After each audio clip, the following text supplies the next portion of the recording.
ষাটের দশকের পরে যত স্লুইস গেট অবদার যে পোল্ডারগুলো হয়েছিল এগুলো কেউ সংস্কার করে নাই। এরপরে তো আমাদের মানব সৃষ্টি প্রাকৃতিক কিছু কারণ আছে, খালগুলো নদীগুলো বাদ দিয়ে পাটা দিয়ে অসাধু কিছু ব্যবসায়ীরা, কিছু মাস্তান চাঁদাবাজরা গরিবের এই সমস্ত হক নষ্ট করছে। ধনী আরও ধনী হচ্ছে, গরিব আরও গরিব হয়ে যাচ্ছে। বৃষ্টি হলে পানি নামে না, কৃষি সবজি মাছ চাষের মারাত্মক ক্ষতি হচ্ছে। তো এটা হচ্ছে আমার ডুমুরিয়া ফুলতলার ভোটারদের প্রধান ইস্যু। এবং আপনারা বিস্মিত হবেন একটু বর্ষা হলে আমার ভোটারদের যে কি পরিমাণ মানবতার রূপ ধারণ করে। আমি তো নৌকায় চড়ে হেঁটে পানিতে তাদের বাড়িতে বাড়িতে গিয়ে দেখছি, মানে শোয়ার ঘরে পানি, গোয়াল ঘরে পানি, বাথরুম করার জায়গা নাই। মানুষ মারা গেলে হিন্দু এলাকাগুলো বেশি প্লাবিত এদিকে, সেখানে তারা সৎকার করতে পারে না। পানির সম্পদ উপদেষ্টার সাথে বৈঠক করেছি, ওয়াবদার সাথে বৈঠক করেছি। তারা এখানে স্বল্পমেয়াদী, মধ্যমেয়াদী, দীর্ঘমেয়াদী তিনটা প্ল্যান করেছেন।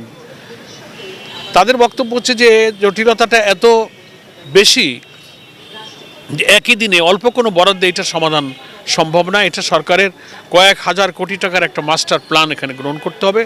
তো ফার্স্ট ফেজে তারা কিছু কাজ শুরু করেছেন, কিছু খাল খনন, কচুরিপানা সাফ করা, স্লুইস গেটগুলোকে একটু ব্যালেন্স করে পানি কখনো ছাড়া কখনো আটকানো, এই প্রক্রিয়াটা চলছে। ইলেকশনও সামনে এসে পড়েছে। আমরা আশা করি জনগণের ভোটে নির্বাচিত জনপ্রতিনিধি নির্বাচিত হলে আশা করি জনগণের এই দুঃখ দুর্দশা তারা দেখতে পারবে। আমার এখানে অনেক মিল কারখানা বন্ধ হয়ে আছে, প্রায় 5টা প্রাইভেট জুট মিল আছে, সরকারি জুট মিল, এগুলো নানান কারণে বন্ধ হয়ে আছে। হাজার হাজার শ্রমিক কর্মচারীর বেকার হয়ে গেছে। তো ফলে এই বন্ধ মিল কারখানাগুলো চালু করতে হবে। টুকটাক কিছু কারখানা চালু আছে, সেখানেও তারা যথার্থ বেতন মজুরি পায় না। যুবকদের মধ্যে বেকারত্ব আছে, কর্মসংস্থানের অভাব আছে। থার্ড, কিছু কিছু এলাকায় নেশা, চাঁদাবাজ, মাদক, কিছু সন্ত্রাসীর আবার মাথাচাড়া দিয়ে উঠছে। এটার জন্য ইতিমধ্যে আমি স্বরাষ্ট্র উপদেষ্টা, ডিআইজি, পুলিশ কমিশনার, এসপি সংশ্লিষ্ট সব জায়গাতেই আমি ফিজিক্যালি মুভ করেছি, কথা বলেছি। তারা পদক্ষেপ নিচ্ছেন এবং আমরা কিছুটা টের পাচ্ছি যে সেসব এলাকায় পুলিশ কিছু অ্যাকশানে যাচ্ছে। লেখাপড়া শিখে কাজ নেই। আমরা এগুলোকে, বহু রাস্তা কার্পেটিং করতে হবে, বহু রাস্তা এখন ঢালাই করা লাগবে, মাটির রাস্তাগুলো ভেঙে যাচ্ছে, ইটের সোলিংগুলো ভেঙে যাচ্ছে।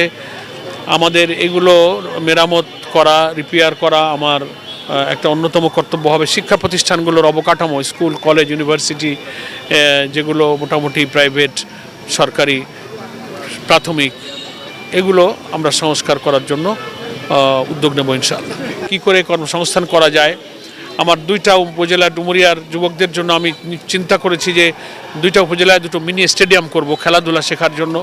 বিকেএসপিকে আরও একটু বেশি কাজে লাগিয়ে আমাদের যারা খেলাধুলায় আগ্রহী তাদেরকে কী করে এক্সপার্ট করা যায়, তারপরে অন্যান্য কম্পিউটার, ড্রাইভিং শিক্ষা ইত্যাদির মধ্য দিয়ে তারুণ্যের বেকারত্ব দূর করে আমরা কর্মসংস্থানের সমস্যার সমাধান